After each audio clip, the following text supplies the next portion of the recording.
chers amis, merci. Merci de votre accueil enthousiaste. Merci de manière générale pour vos gentils mots. Merci pour toute l'énergie que vous me donnez.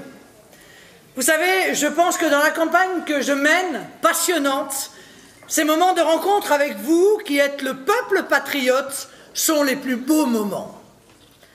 La France mérite que l'on se batte pour elle. La France, c'est plus qu'un État, c'est plus qu'une nation, c'est plus qu'un peuple, c'est plus qu'une économie, c'est plus qu'un territoire, c'est plus qu'une civilisation. C'est tout cela à la fois. Et ceci fait de notre pays une nation à part, qui a marqué l'histoire du monde et qui a encore tant à lui apporter. Et surtout, cela fait de notre nation une nation qui mérite qu'on l'aime, qu'on lui dise, qu'on lui montre.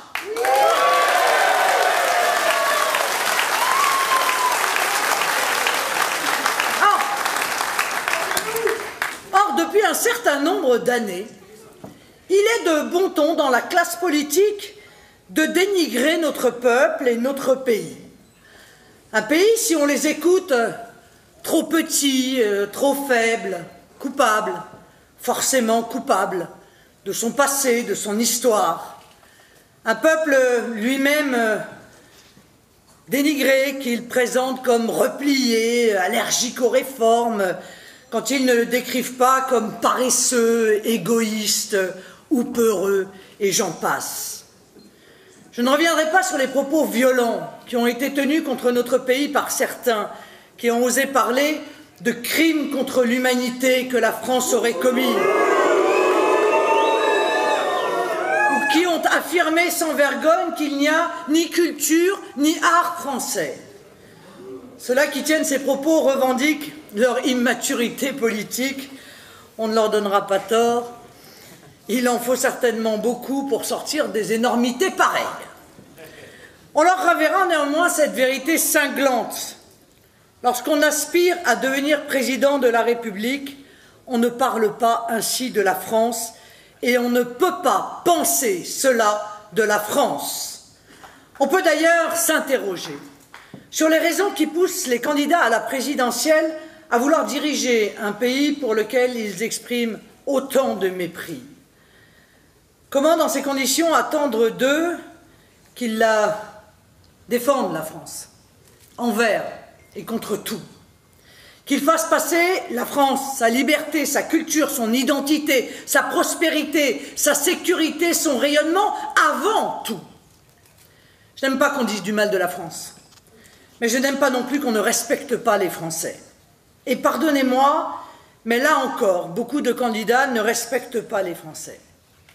Je m'en explique. Je vais pour ce faire commencer par vous faire une confidence qui vous étonnera. Mais je pense que nous devons beaucoup à Jean-Luc Mélenchon dans cette élection. Souvenez-vous, il s'est récemment illustré en donnant à voir son hologramme à Paris alors qu'il tenait meeting à Lyon. Je pense qu'il a, à travers cela, dit beaucoup de la vérité de cette campagne, où je considère que nous n'avons affaire en réalité qu'à des hologrammes. Si vous les prenez un par un, ces candidats à l'élection présidentielle sont des hologrammes. Ils se présentent à vous et vous croyez les avoir devant les yeux, mais en réalité, ils ne sont pas ceux qu'ils prétendent être. Ce sont des hologrammes parce que la vérité, c'est que les personnes que vous entendez représentent d'autres personnes, représentent les intérêts d'autres personnes. Ils font campagne pour eux-mêmes, bien sûr, mais à travers eux, ils font campagne pour d'autres, dont ils taisent soigneusement les noms, mais qui sont derrière, à la manœuvre. Je prends cette image de l'hologramme parce que je veux que chacun mesure bien que dans cette élection, les intérêts portés par les candidats du système ne sont pas, comme ils voudraient le faire croire, les intérêts des Français. Contrairement à ce que racontent leurs discours de campagne, ils ne cherchent pas à défendre les Français. Ce sont d'autres intérêts qu'ils défendent. Et c'est en cela que je considère qu'ils ne respectent pas les Français et même clairement qu'ils les trahissent. Conflit d'intérêts, trafic d'influence. J'ai dénoncé à Lyon, le jour où je lançais ma campagne, la gauche du fric et la droite du fric. Je ne renie pas cette expression, au contraire. Elle m'apparaît au fur et à mesure que ces hologrammes dévoilent leur vérité de plus en plus conforme à la réalité des candidatures que j'affronte. Et c'est un travail important que doivent faire les Français devant tant de confusion, c'est un travail citoyen que de réfléchir aux intérêts que portent en réalité ces candidats. Il est en particulier un point qui devrait alerter nos concitoyens. C'est l'emprise des puissances d'argent, des banques et des multinationales sur différents candidats. J'ai ainsi dénoncé, dès qu'il a gagné la primaire de la droite, la soumission de M. Fillon au lobby des assureurs. Et il m'était apparu très vite que son programme en matière de santé avait été écrit par d'anciens dirigeants d'AXA, ces mêmes dirigeants qu'il veut porter au pouvoir s'il est élu. Ben oui, mes chers amis, quand on propose de privatiser une grande partie de la sécurité sociale, c'est bien pour confier la santé des Français aux assureurs privés et pour leur permettre de se faire du fric sur le dos de nos concitoyens, en particulier ceux frappés par la maladie.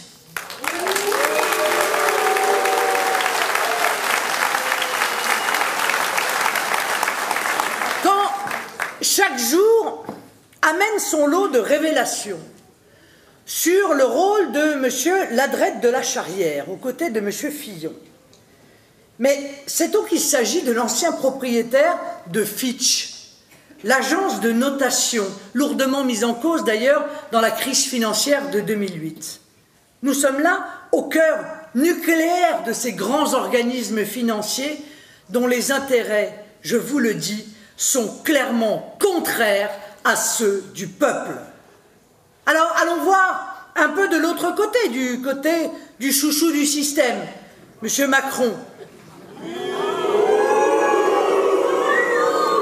Son parcours personnel, vous savez, de banquier d'affaires, son attitude à la tête de Bercy, tout indique chez M. Macron qu'il entretient des rapports pour le moins troubles à la haute finance. De même qu'il cultive des amitiés révélatrices avec les dirigeants des grandes multinationales. M. Macron, candidat des banques et des puissances d'argent, cela n'échappe plus à grand monde.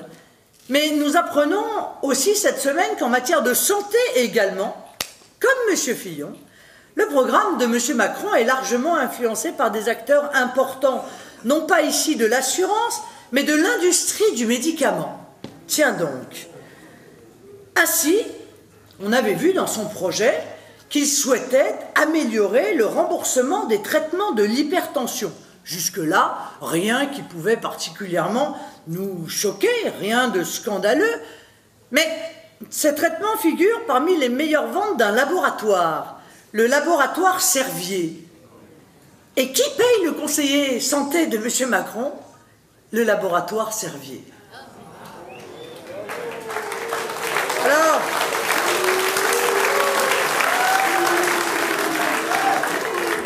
lorsque l'on sait que le conseiller spécial santé de M. Macron, financé par M. Servier, n'est autre que le frère de l'ancien patron de la branche, vous savez, média d'Altis, du groupe de M. Drahi, le désormais célèbre Bernard Mourad, qui a rejoint l'équipe de M. Macron, on commence quand même à comprendre. Certes, il l'a fait démissionner entre-temps, avant que le scandale ne prenne trop d'importance, mais le mal est fait et la vérité a éclaté. Voici une preuve de plus de la collusion de cette candidature avec des intérêts qui ne sont pas les intérêts des Français, mais qui sont des intérêts privés, des intérêts puissants et motivés évidemment par la soif d'argent. Tout cela n'est pas admissible, mes amis. Alors je demande à chacun d'entre vous, et au-delà de vous, à chaque Français, de faire preuve de discernement. Et au-delà des grands discours, de regarder précisément la réalité de leur programme et la réalité des intérêts que servent ces programmes. Dis-moi d'où tu parles, les plus anciens d'entre vous se souviendront de cette phrase. Dis-moi d'où tu parles. On disait ça en mai 68. Eh bien, je vous le dis aujourd'hui, cherchez à savoir qui parle réellement derrière les candidats à cette élection. À côté des programmes, il y a aussi les silences, les non-dits.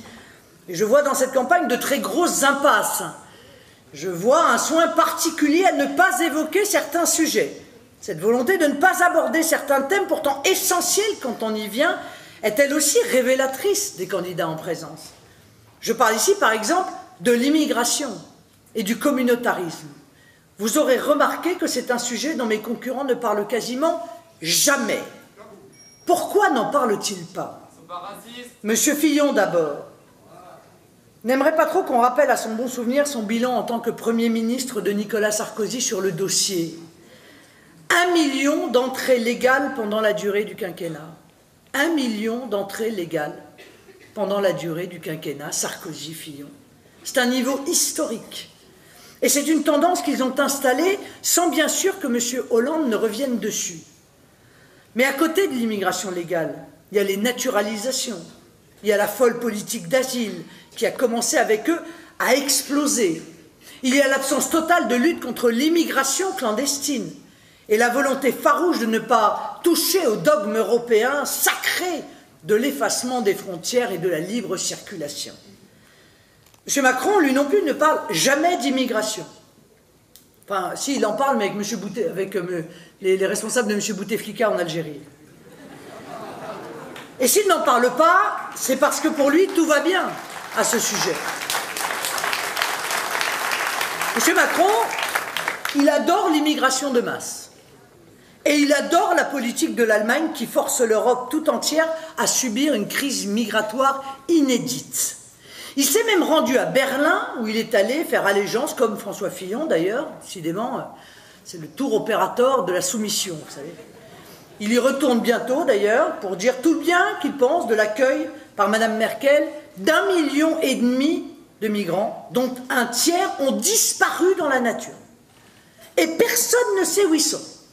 Bon, nous avons quand même une petite idée.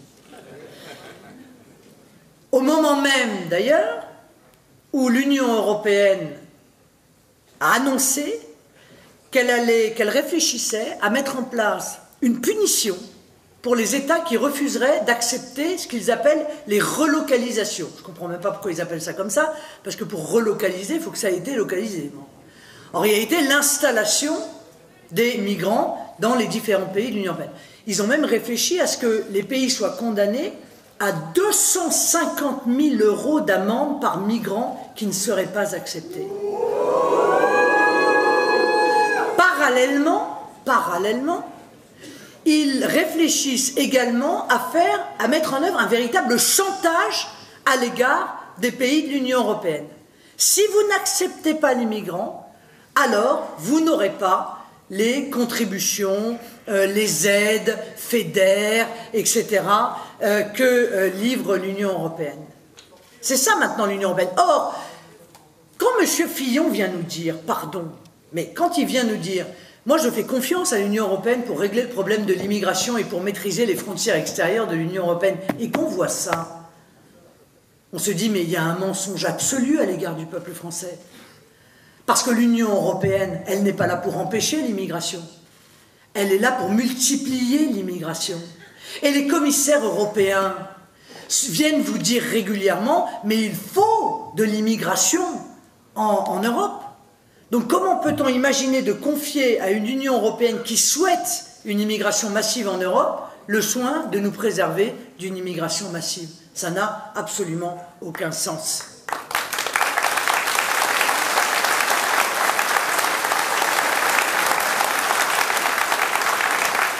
Or, l'immigration, c'est un énorme problème pour les Français. C'est un immense problème pour la laïcité. C'est un problème pour la sécurité. C'est un problème pour nos comptes publics. Ah, c'est sûr, ce n'est pas vraiment un problème pour les amis de M. Macron. Ce n'est pas un problème pour l'ami de M. Fillon, M. Ladrette de la Charrière, qui est d'ailleurs assez œcuménique, puisqu'il avait œuvré avec Mme Aubry dans une fondation appelée Agir pour les banlieues. Ce n'est pas un problème pour le grand patronat, qui ne cesse de demander davantage d'immigration parce qu'elle permet d'embaucher à bas coût, de peser à la baisse sur les salaires. Ça a tellement bien marché depuis la moitié des années 70, pourquoi est-ce qu'il ne continuerait pas? Il est inquiétant, mes amis, que personne ne veuille parler d'immigration dans cette élection. Eh bien, moi, j'en parle. Et je dénonce les problèmes qui se posent, et je continuerai à le faire, et je réglerai ces problèmes si vous me faites la confiance de m'élire à la tête de l'État. Hier, mes amis, à l'occasion de la journée des droits de la femme, je suis allé sur un certain nombre de plateaux, on a parlé d'un certain nombre de choses, et je me suis senti obligé d'écrire un billet sur mon blog, où je m'alarme des reculs spectaculaires de ces droits dans notre pays. Je dénonce que les femmes ne peuvent plus s'habiller comme elles le souhaitent, notamment dans un nombre de plus en plus important de quartiers, dans les transports en commun d'un nombre de plus en plus important de villes. Je reparlerai tout à l'heure de cette liberté bafouée. Mais je note pour l'instant que M. Macron, lui, ne fera rien pour les droits des femmes. Lui qui a mis dans son projet qu'il ne s'opposera pas au burkini, cette scandaleuse régression. N'attendez pas non plus dans ce domaine d'avancée de la part de M. Fillon sur le sujet, puisque M. Fillon était celui qui était parti inaugurer en France la plus grande mosquée d'Europe, à côté d'une petite fille prépubère à qui on avait déjà imposé le voile. Je mettrai sur la table jusqu'au scrutin toutes les vérités que certains ne veulent pas entendre sur ce sujet, et vous pouvez compter sur moi. On ne peut d'ailleurs, mes chers amis, que sourire ou pleurer, ça dépend si on est pessimiste ou optimiste, de voir ces pseudo-nouveaux candidats qui veulent, soi-disant, rompre avec la vieille politique. Bien, alors on les a vus s'entourer de personnages qui s'activent plus ou moins discrètement, d'ailleurs, pour soutenir leur poulain, et qui sont les symboles de ce dont les Français ne veulent plus. Il y a d'abord les fantômes qui rôdent derrière ces candidats. Vous savez, les François Bayrou, les Jean-Christophe Lagarde. Oh, mais ne les huez pas, ce sont des experts. Des experts en négociation électorale. Les gardiens du temple de la vieille politique, celle des combines, des arrangements d'appareils qui monnaient cher d'ailleurs leur soutien. Soyez lucides sur le rôle de ces vieux briscards, ils sont là pour arranger la distribution des postes, ils se payent en circonscription législative. 96 promises par Macron à Bayrou, 96 par Fillon à Lagarde. Qui dit mieux? Et ainsi, par magie d'ailleurs, les critiques disparaissent. Les combats sont jetés aux oubliettes. Bayrou avait combattu férocement Macron pendant des mois. Peut-être même a-t-il été celui qui a eu les mots les plus durs contre Macron. Et puis il a retourné sa veste, à quelques semaines de l'élection. Lagarde a été l'un des plus virulents contre Fillon la semaine dernière quand tous ses soutiens désertaient. Et le voici qui revient plus vite que son ombre, manger à la gamelle des républicains toute honte bue. Voilà la réalité. Voilà la tambouille politicienne dont nous ne voulons plus. Où est le projet de gouvernement? Où est la sincérité de l'engagement politique? Où sont les valeurs de ces gens? Même méthode, même retour des dinosaures. François Hollande, Bernard Cazeneuve. Mais aussi, maintenant, entrent dans la ronde les commissaires européens. Je veux dire, quand on a des amis comme ça, on n'a pas besoin d'ennemis. Le système, en réalité, fait absolument tout pour essayer de se survivre à lui-même. N'ayez aucun doute, mes chers amis, je vous l'annonce, ils utiliseront tous les moyens, même illégaux, même immoraux, même antidémocratiques, même anti-républicains, mais contre la gauche du fric, contre la droite du fric, contre le système cupide, nous faisons campagne pour le peuple français.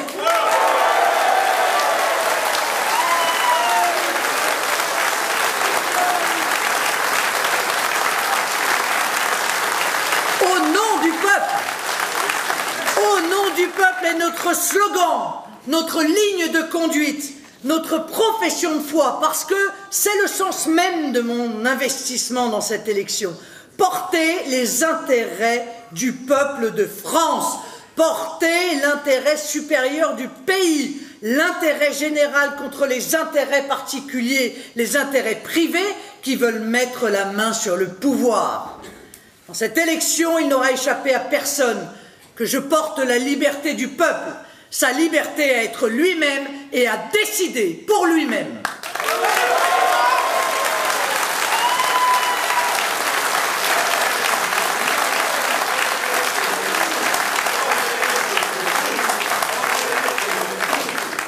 Et mes chers amis, je le fais d'autant mieux que je me sens moi-même parfaitement libre. parfaitement libre de toute influence, de toute ingérence, de toute soumission à quelque puissance d'argent ou quelque puissance privée que ce soit. La France, le peuple français, ce sont mes seules missions, ce sont mes seules allégeances, ce sont mes seuls mandants, c'est pour eux que je me bats, c'est pour eux que je veux gagner. Je suis libre et je porte la liberté du peuple. C'est l'étendard qui me guide dans cette campagne. Et c'est le principe fondamental sur lequel j'ai bâti mon projet. La liberté du peuple, sa liberté dans tous les domaines. Mon projet est d'abord un projet de liberté. Car oui, je souhaite refaire de la France le pays de la liberté. Je veux renforcer les libertés individuelles. Ce sont elles qui permettent à l'individu de s'épanouir et d'être protégé. Je veux protéger la plus grande expansion possible de la sphère privée de chacun d'entre nous. Celle précisément où s'épanouissent les libertés individuelles. Elle ne doit avoir que deux limites, celle de la sphère privée des autres et celle de l'espace public. L'espace public, lui, comprend tous les éléments que nous devons mettre en commun pour constituer une communauté nationale pacifiée et protégée. Je veux d'abord protéger les libertés nouvelles que les puissants cherchent à nous confisquer, et en premier lieu les libertés numériques qui nous permettent d'exercer notre liberté d'expression. On voit de ci, de là, certains commencer à chercher, à interdire, à censurer sur Internet. Qu'est-ce qui les dérange tant dans cet espace de liberté, exactement? Qu'on puisse dire ce qu'ils nous refusent de penser, ce qu'on puisse lire, ce qu'eux-mêmes censurent.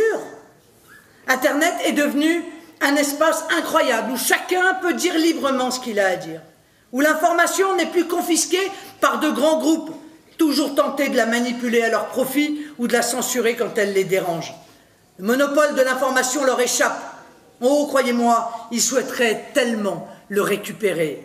Oh, tout n'est pas bon à prendre, bien sûr, sur Internet. Bien sûr qu'il y a des outrances, bien sûr qu'il y a des propos condamnables, mais il y a aussi la capacité de s'exprimer et d'aller vérifier une information ou s'informer quand cette information n'est nulle part, dans aucun média traditionnel. C'est pourquoi dans mon projet, vous trouverez ma volonté d'inscrire parmi les libertés fondamentales reconnues par la Constitution les libertés numériques. Et puis il y a la question des données personnelles qui est sensible. Certains souhaitent se les approprier et menacent de fait nos libertés. Chaque fois que vous allez sur Internet, vous y laissez vos données. Ils les prennent et ils les commercialisent. Vos données personnelles ont plus de valeur à leurs yeux que vous en avez vous en tant qu'être humain. Pour garantir la protection de nos données personnelles, je veux créer en l'adossant à cette même Constitution une charte qui obligera à stocker ces données sur des serveurs localisés en France, dans notre pays.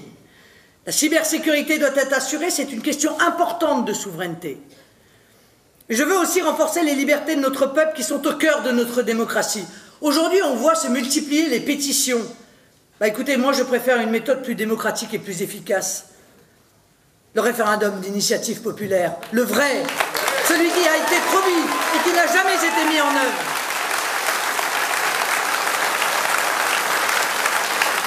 Il suffira de 500 000 signatures d'électeurs pour déclencher obligatoirement un référendum d'initiative populaire. C'est la pierre angulaire de la démocratie de contrôle que j'appelle de mes vœux, pour que le peuple soit au cœur des décisions et puisse se saisir de tous les sujets. Et puisse même éventuellement déclencher un référendum si une loi qui a été votée déplaît au peuple, pour susciter ce référendum, que tout le monde puisse s'exprimer. C'est pourquoi je souhaite élargir le champ d'application du référendum. J'ajoute que je conditionnerai toute révision future de la Constitution à un référendum. Seul le peuple pourra défaire et refaire la loi fondamentale de notre pays. Le peuple doit redevenir le sujet central de la démocratie dans notre pays. La France doit redevenir la grande démocratie qu'elle a été. La proportionnelle deviendra donc la règle aussi pour toutes les élections, à l'Assemblée nationale notamment. Parce qu'il n'est pas envisageable que l'Assemblée nationale, comme son nom l'indique, soit une assemblée qui ne représente pas, évidemment, l'intégralité de la nation. De cette manière, chaque Français se sentira représenté dans le cœur battant de notre démocratie. Aujourd'hui, Ce n'est pas le cas, c'est le moins que l'on puisse dire. Bon. Et je ne supporte plus d'entendre tous ces moralisateurs qui font semblant de se lamenter sur le désintérêt des Français pour la politique, mais qui refusent dans le même temps précisément que toutes les opinions politiques soient représentées selon leur poids réel. Il faut rendre la parole au peuple, parole dont il a été clairement dépossédé au fur et à mesure du temps. La promotion de ces libertés nouvelles ou menacées ne m'empêchera pas de développer des libertés qui nous semblent plus définitivement assurées. Il faut conforter la liberté d'association dans les seules limites exigées par l'ordre public. Je pense notamment à la ruralité, où les structures associatives de toute taille doivent être soutenues pour encourager les actions culturelles, sportives, humanitaires, sociales, éducatives. Elles sont à la base de l'animation de nos territoires. La vie associative, c'est le contraire de la marchandisation de toutes les activités humaines. Nous ne devons pas être soumis à la seule loi du profit. Vous savez, un peu de fraternité, ça fait aussi du bien. Quand on sait que ce sont des millions de nos compatriotes qui s'engagent dans les associations de manière bénévole, il faut rester conscient que s'il n'y avait pas cet esprit-là, eh bien, il n'y aurait plus de vie sociale, culturelle, sportive dans nombre de nos territoires. Alors il faut leur rendre hommage et il faut les respecter et il faut les remercier de cela. Mais je veillerai aussi à ce que l'objet de ces associations soit respecté.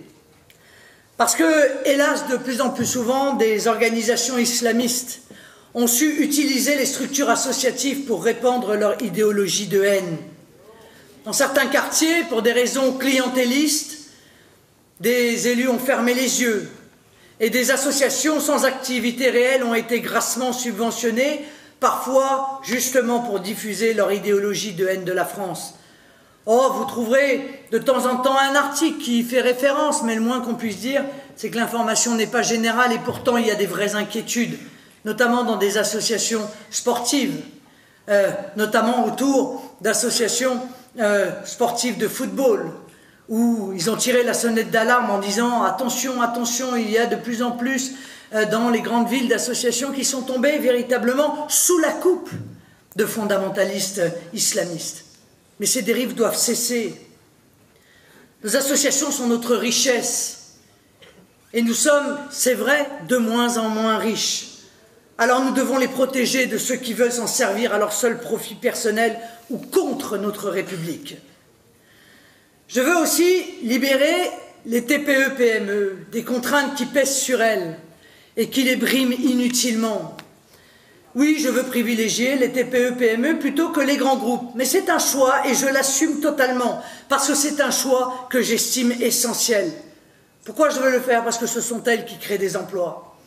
Et elles sont un levier important pour retrouver notre prospérité. Alors ça passe par toute une série de mesures. Alléger la complexité administrative et fiscale qui pèse sur elles en créant un guichet unique qui centralisera les déclarations et les démarches, baisser les charges, en redirigeant vers elle 50 milliards d'euros, dont une grande partie a été en réalité mise en œuvre au bénéfice des grands groupes. Réduire le nombre d'obligations administratives liées au seuil social des 50 salariés, fusionner les institutions représentatives du personnel entre 50 et 300 salariés en une structure unique qui conservera les mêmes compétences.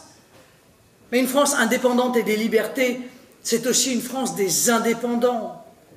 La France est un grand pays d'entrepreneurs. Elle est un pays qui, malgré les difficultés, a gardé le goût de l'entrepreneuriat. Ce goût de l'entrepreneuriat et du risque qui nous distingue des autres et qui participe au génie français.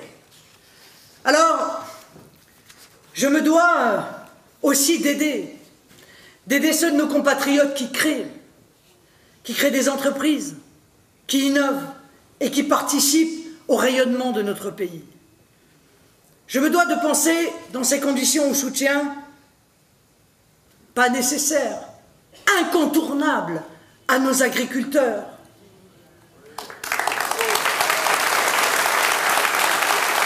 Ce sont des grands changements qu'il faut mettre en œuvre à leur profit. Et j'ai exposé ces grands changements encore très récemment au Salon de l'Agriculture. Ils sont aussi des entrepreneurs et eux aussi prennent des risques pour nous nourrir bien, de produits sûrs, d'une qualité enviée dans le monde entier. On ne peut pas les laisser tomber quand un malheur s'abat sur eux. Je pense bien sûr au drame de la grippe aviaire, ce long cauchemar dont nos éleveurs n'arrivent pas à sortir et auquel ils font face bien seuls.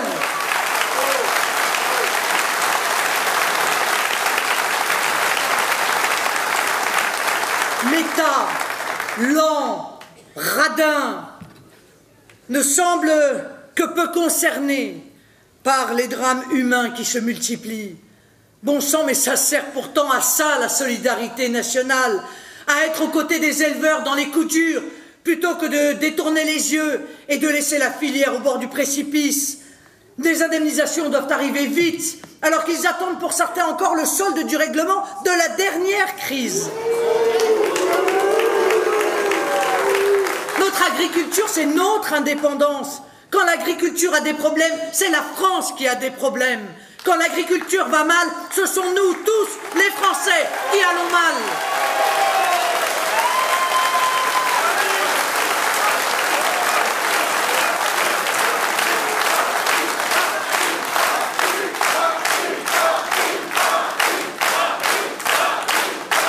En les défendant, mes amis, c'est nous que nous défendons. De la même manière, nos indépendants, nos commerçants, nos artisans sont les murs porteurs de notre économie. Il faut aider ceux de nos compatriotes, encore une fois, qui créent. L'esprit d'entreprendre ne prospère pas sans un minimum de liberté d'entreprendre. Et pour cela, nous devons soutenir ceux qui veulent prendre des risques, et ils doivent se sentir protégés. Je mettrai donc fin au RSI, ce RSI mis en place sous le gouvernement de François Fillon.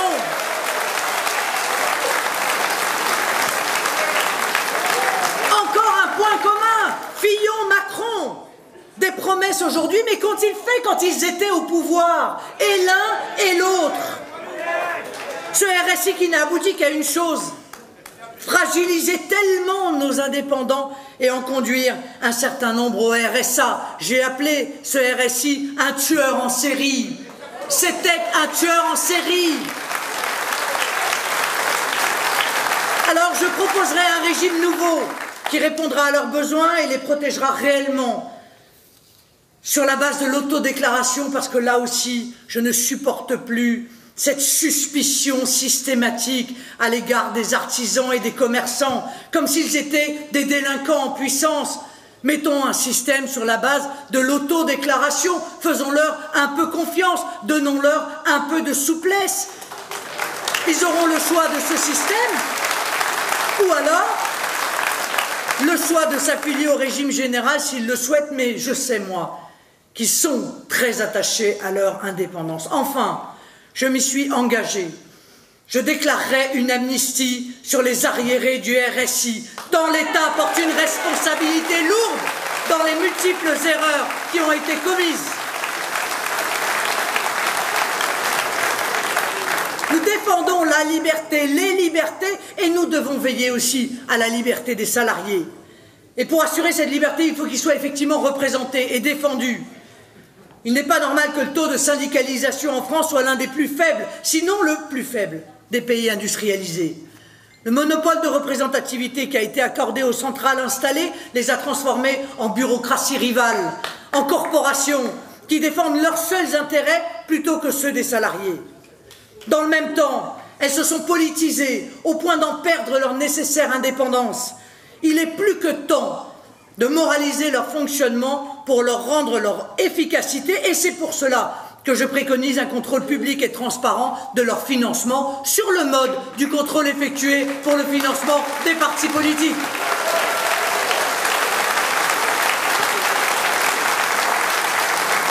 Et c'est aussi pour cela que je propose d'instaurer une véritable liberté syndicale par la suppression de ce monopole qui bride l'initiative de ceux qui cherchent à redonner vie au dialogue fécond dans l'entreprise. Faisons avec les syndicats comme avec les partis politiques. S'il y a des gens, ils ont la liberté de se créer et en réalité, ils existeront s'il y a des gens pour voter pour eux. Ça, c'est beaucoup plus sain comme fonctionnement que le fonctionnement actuel. Mais vouloir renforcer les libertés est un vœu pieux si nous restons pieds et mains liés, si nous ne trouvons pas la clé de la geôle dans laquelle ils nous ont collés. Rien de tout cela ne sera en effet possible sans une liberté fondamentale, qui est la liberté de la France. Comment la France pourrait-elle redevenir un pays de liberté si nous continuons à recevoir nos ordres des technocrates de Bruxelles et de l'Union européenne? Si on nous impose par le haut ce que le peuple de France ne veut pas, vous l'aurez donc compris, la liberté de tous ne sera assurée que d'une seule manière, rapatrier en France notre souveraineté. Assez du pilotage automatique de notre pays par la tour de contrôle de Bruxelles. Nous voulons repasser au pilotage manuel par le peuple français. Nous devons donc d'abord retrouver notre souveraineté monétaire et économique, retrouver la maîtrise de nos frontières, retrouver l'autorité supérieure de nos lois. Alors oui, je veux que nous ayons notre monnaie nationale, pour que nous assumions nos choix politiques en toute liberté.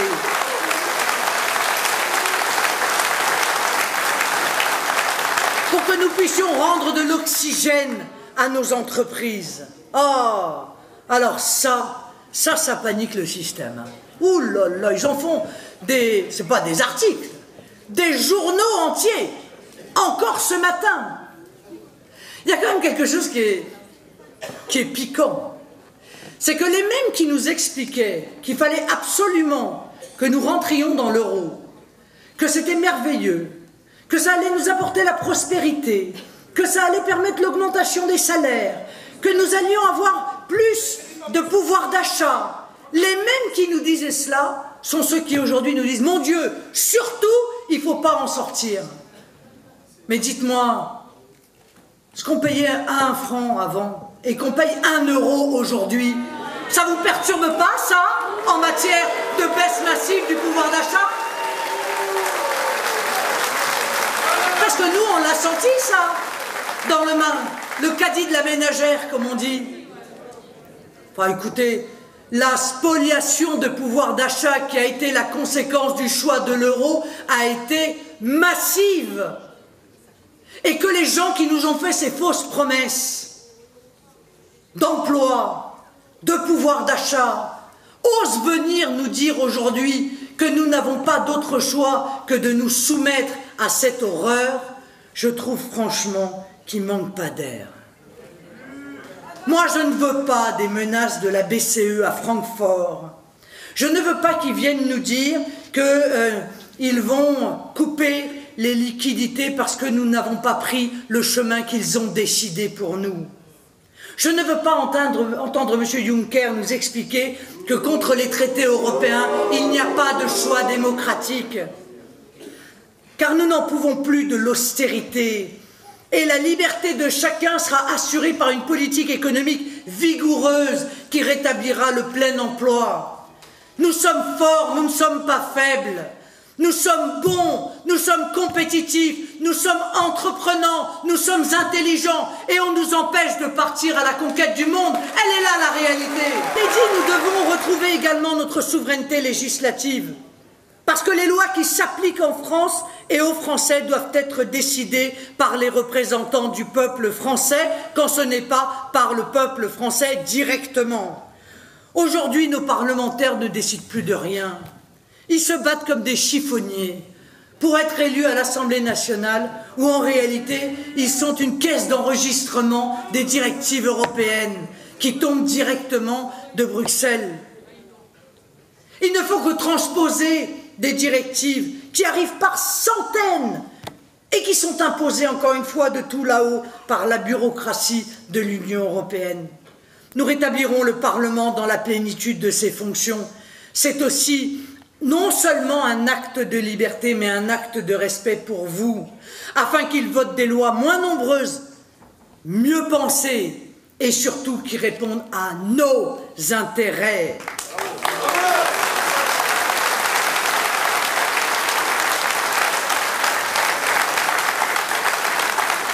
J'ai eu l'occasion de le dire souvent, mais je le répète. La démocratie ne consiste pas à mettre un papier blanc carré dans une boîte en plastique. C'est pas ça la démocratie. Si le papier que vous avez mis dans l'urne ne répond pas, encore une fois, que la personne que vous avez élue n'a pas le pouvoir de défendre vos intérêts, c'est comme s'il n'y avait pas de démocratie. Elle est là, encore une fois, la réalité. Mais l'Union européenne ne s'arrête pas là. En nous privant de notre souveraineté territoriale, en nous empêchant d'avoir des frontières, elle nous impose également l'immigration de masse. Cette même immigration de masse qui vient jusqu'à menacer la liberté des femmes et des filles de France. La défense des droits des femmes me tient évidemment à cœur. En ce lendemain de journée mondiale, je dois le dire, mais elle est mise à mal par l'immigration de masse. Qui ose le dire à part nous? Je sais que c'est un sujet tabou, que n'aiment jamais aborder les pseudo-féministes ou mes concurrents dans cette élection, mais nous sommes obligés d'évoquer les nouvelles menaces qui pèsent en France même sur les femmes. Une menace qui est un affront fait directement à notre civilisation, une menace profonde et qui se diffuse et qui attaque notre conception du rapport entre les hommes et les femmes. Oui, l'islamisme radical fait reculer dans nos quartiers, dans nos villes, des acquis qui semblaient pourtant définitifs. Souvenez-vous en effet du café de Sevran, où des femmes ne pouvaient même pas pénétrer dans l'établissement uniquement parce qu'elles étaient des femmes. Et pourtant, certains esprits complaisants ont cautionné, on a même entendu M. Hamon, qui nous expliquait que, somme toute, ces cafés sans femmes étaient normaux parce qu'ils faisaient partie de la tradition ouvrière. Mais, écoutez, non seulement quel affront pour les femmes, mais quel affront pour les ouvriers, parce que jamais il n'a existé en France une tradition ouvrière qui interdisait à des femmes de venir dans des cafés. Ils sont capables de raconter n'importe quoi pour justifier l'injustifiable. L'islamisme cherche aussi à renvoyer les femmes et les filles de France au Moyen-Âge, en les enfermant dans des cages de tissu, en les obligeant à masquer leur visage, leurs mains, leurs yeux et même tout leur corps quand elles sont sur la plage. Oui, dans certains quartiers, les femmes ne peuvent plus se vêtir librement.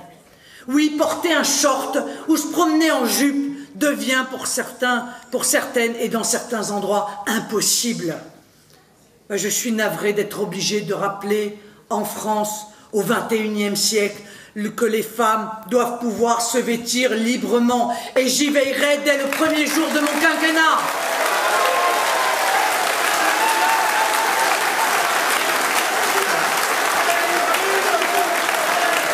La France que j'aime, la France que vous aimez, ce n'est pas celle de la burqa, ce n'est pas celle du burkini. Trop de responsables politiques de droite comme de gauche ont cédé par clientélisme devant des religieux autoproclamés qui cherchent à imposer par tous les moyens leur ordre réactionnaire. Vous avez encore vu il y a quelques mois une ministre de la République a capitulé lorsqu'un homme a refusé de lui serrer la main sur un plateau de télévision uniquement parce qu'elle était une femme. Ministre. Bien moi je ne renoncerai pas. Je me battrai jusqu'au bout pour que vous, mesdames, vous soyez libres dans votre propre pays. Je veux une république de la liberté et de l'égalité pour toutes les Françaises comme pour tous les Français. Vaste programme pour libérer l'énergie des Français. Vaste programme pour libérer la France des tutelles qui l'accablent. Vous comprenez donc bien l'urgence de retrouver notre souveraineté. Il n'y aura pas de liberté individuelle, ni de liberté publique, ni de liberté des entreprises, ni de liberté des femmes sans liberté de la France.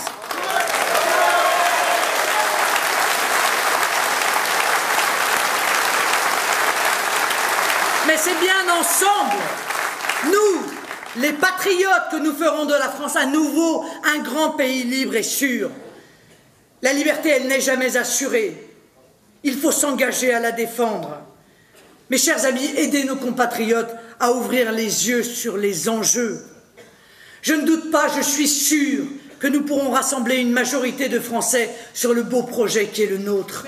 portez haut l'espoir qui nous anime, portez haut nos valeurs, portez haut cette exigence de liberté que nous chérissons, portez haut la campagne, au nom du peuple, vive la République, vive la France!